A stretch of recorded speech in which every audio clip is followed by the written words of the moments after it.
And why we're here is because Nigeria was the first country in Africa to develop a comprehensive energy transition and investment plan. The policies that have come out from His Excellency, the President, has shown that Nigeria is ready for business, but more importantly, Nigeria in Africa is leading on climate ambition.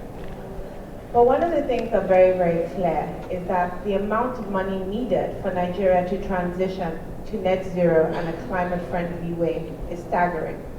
This comes to a sum of $1.9 trillion between now and 2060. It's really important to understand that figure because we have the coordinating Minister of Finance here who can tell you that at least 410 billion of that will be above business as usual spending.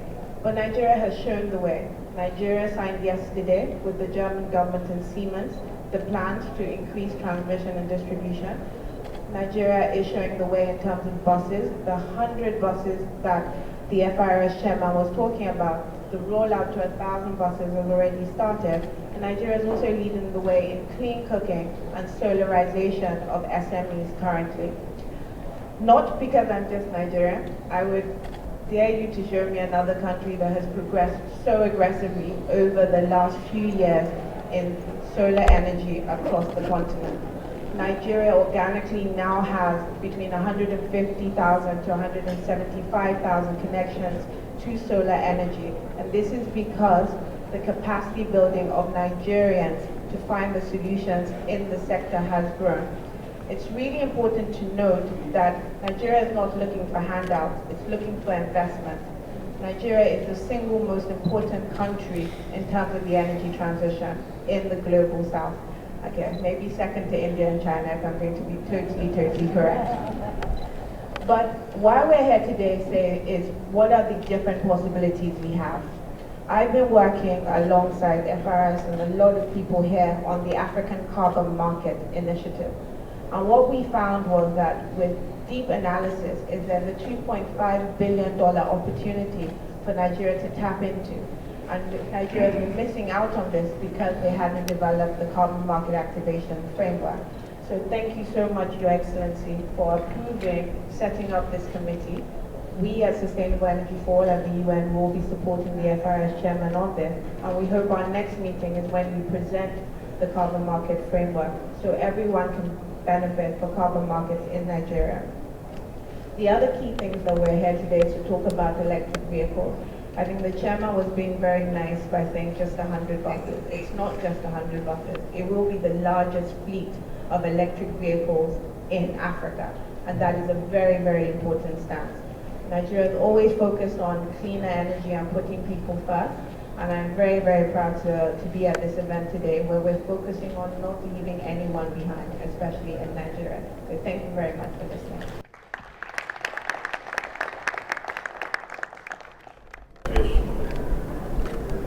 No matter you take it, you have too much. You will help the productivity level by ensuring that we can guarantee the risk in every way possible. The local manufacturing, the demand is there. And the opportunity, whether it's limited or not, until you start it, you never can say. The government is open for this business. We are reforming as we go along. All the power, web, and hindrances being removed. So, to all of you present here, potential investors and other businesses, I give you the assurance that the government is in for this for a long haul. Thank you very much.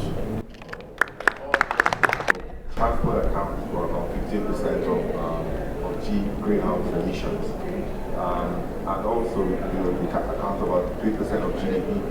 But we also look at the cost effect in the average Nigerian, and it's estimated that transport is the highest expense after food to Nigeria constitute about 65%. When we look at the broader effect of the building blocks that this program brings in terms of the infrastructure that will ultimately support a broader expansion of these programs due to providing a larger transport infrastructure for the country.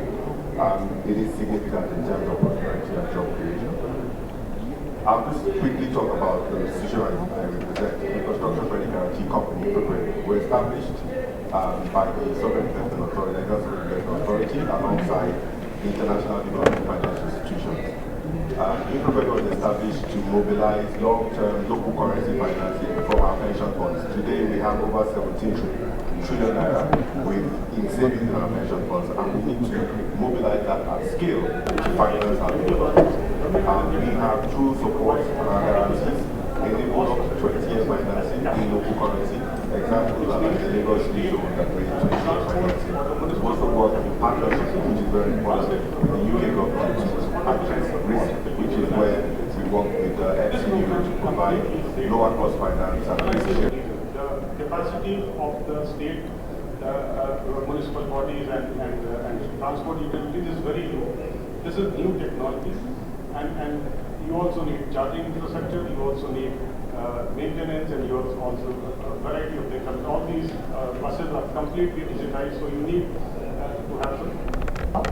And delivering high integrity carbon markets, which is why we're here. As Danny has already mentioned, we have the Africa Carbon Market Initiative, and Nigeria is not left behind. Globally, carbon markets are scaling, and it's time for Nigeria to unlock the carbon market opportunity and deliver viable high-integrity programs such as the electric buses. So, ladies and gentlemen, I have the honor of leading this event. This institution of a Nigerian carbon market, and of course the rollout of the electric vehicles. Our special representative at the UN has mentioned to us that Nigeria is in fact leading the way in terms of climate action and the energy transition. But the reality is that about $3 trillion has been spent on renewable energy transactions. And Africa as a whole has only had about 2%. So even though we're leading the way, this is a very welcome development in terms of formalizing the carbon market and putting a framework that allows investment in this particular sector. And we do need that framework for not just investment and help from the public sector, but where the real money is in the private sector. So once again, I'll say this is a very welcome development. Just in terms of the electric vehicles, that is really the way to go. As we try to grow based on our macroeconomic framework being in place, the fact that it will be energy efficient is critical. The growth that we are looking for is actually going to be green growth. It's going to be in the direction of energy efficient, climate friendly transactions that the growth is going to come. So it's not environment or growth, it's going to be environment and growth. And just incidentally, to show how topical the issue of electric vehicles is, last night we represented Mr. President with a top, as it so happens, if I may reveal, Indian company that is environmental future. Nigeria, guided by the visionary leadership of our President, His Excellency Bola Tinubu, is unwavering in its commitment to creating an enabling environment and positioning itself as a beacon of solutions for the formidable climate-related challenges we confront.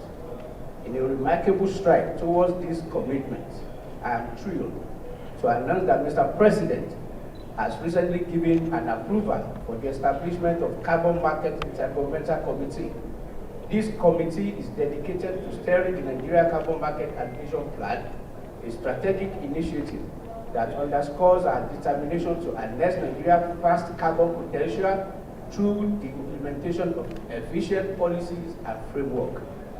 This journey we embark upon goes beyond mere regulatory compliance. It is a resounding affirmation of our dedication to constructing a sustainable, eco-friendly future. As part of this transformative agenda, I'm honored to chair the rollout of a fleet of 100 electric buses, a project that symbolizes our commitment to modernizing transportation system while actively reducing our carbon footprint. This initiative not only aligns with our national sustainability goals, but also exemplifies our proactive approach to environmental stewardship. In the coming months, Nigeria will proudly unveil a series of innovative, clean, modern, and sustainable initiatives across diverse sectors. These initiatives are strategically designed to not only address climate change challenges, but also position Nigeria as an attractive destination for global investment. The business-friendly environment and policy framework we are developing underscore our readiness to welcome and facilitate investment that align with our collective commitment to a greener future. As we gather here today, let us forge collaborations that goes beyond borders, laying the foundation for a cleaner, more sustainable world. Nigeria is not just ready, it is eager and prepared to lead the charge in the global efforts to combat climate change. Thank you. God bless Federal Republic of Nigeria. Thank you very much.